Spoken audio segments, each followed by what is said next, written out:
Bonjour à tous, ici Cassandre du Networker Magazine. Aujourd'hui, je vous fais une petite vidéo pour vous parler de vente. La vente, donc, on l'aborde beaucoup dans l'académie que j'ai créée. Une première formation certifiante dédiée au marketing de réseau. C'est un parcours de 7 mois. Mais si vous voulez des infos, vous aurez le lien dans la bio.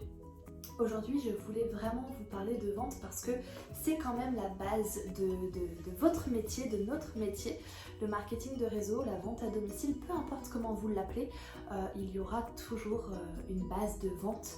Il faudra toujours trouver des clients parce que c'est la base de notre métier et si ce n'était pas le cas, si on ne devait pas constamment trouver des clients, alors ce métier, ce que vous faites, ne serait pas légal.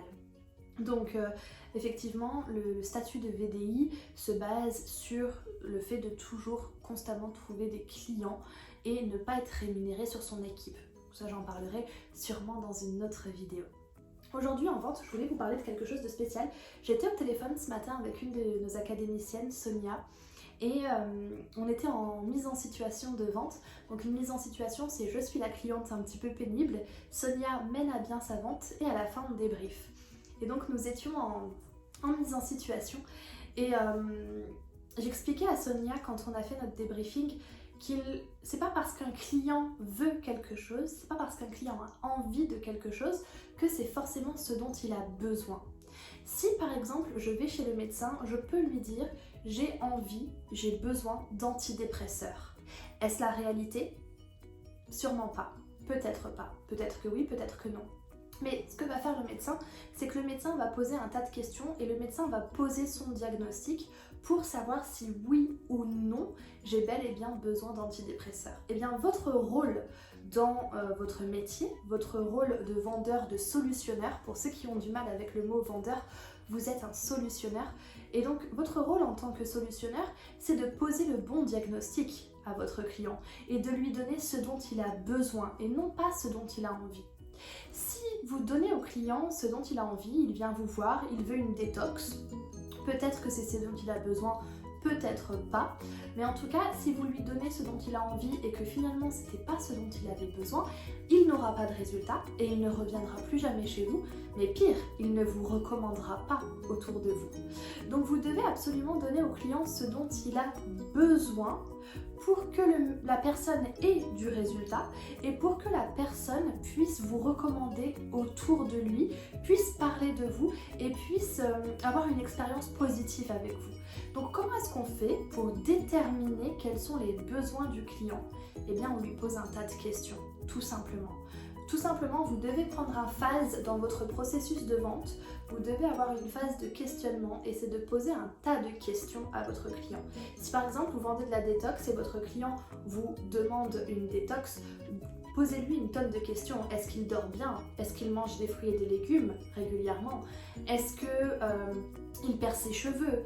Est-ce que ses ongles sont cassants? Est-ce qu'il a des allergies?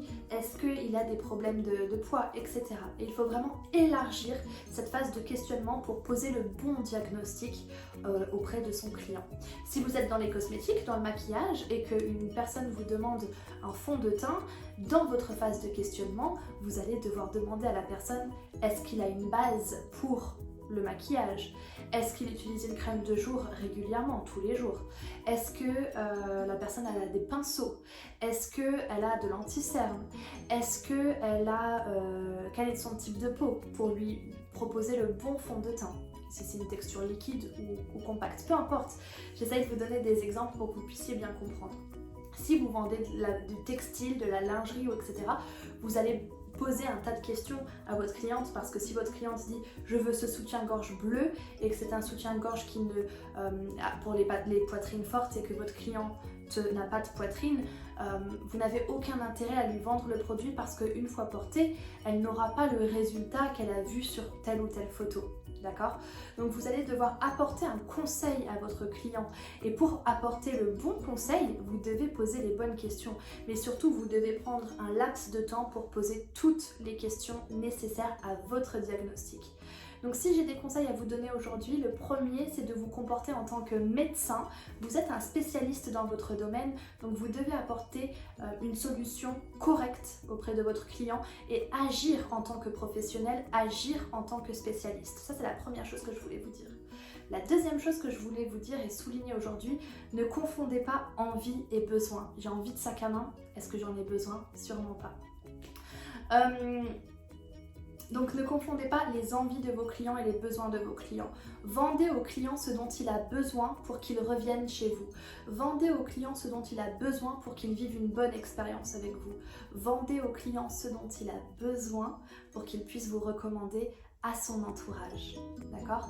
Si vous lui vendez encore une fois ce dont il a envie, vous rentrez dans un magasin de chaussures, vous avez envie d'une paire de chaussures, la vendeuse elle vous le vend, vous ne retournerez sûrement pas dans le magasin parce qu'elle vous a vendu ce dont vous avez envie, donc elle a fait ce que j'appelle un one shot. Si vous vendez au client ce dont il a envie, vous faites un one shot, ça veut dire que vous faites une vente, mais il y a peu de chances que le client revienne chez vous.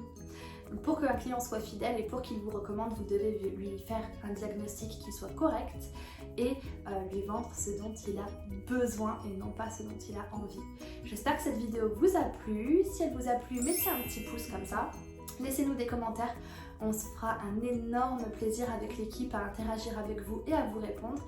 Et si vous voulez toujours plus de conseils, il y a deux solutions, soit le magazine qui est gratuit cette année et que vous pouvez commander, soit l'académie, on vous met le lien dans la description et vous pouvez prendre rendez-vous avec nous pour qu'on puisse échanger. À bientôt!